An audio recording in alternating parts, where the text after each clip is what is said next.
তুমি কি করছো আম্মু? তুমি রান্না করছো? কি রান্না করছো বাবা? এটা কি? হ্যাঁ, আলু। আলু আর ফুলকপি। ফুলকপি আর আলু কি হচ্ছে? ভাজি হচ্ছে।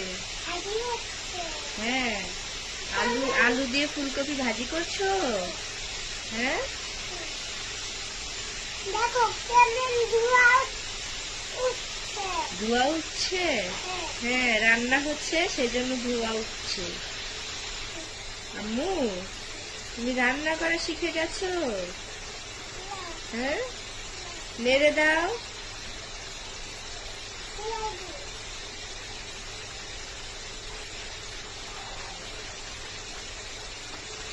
হয়েছে।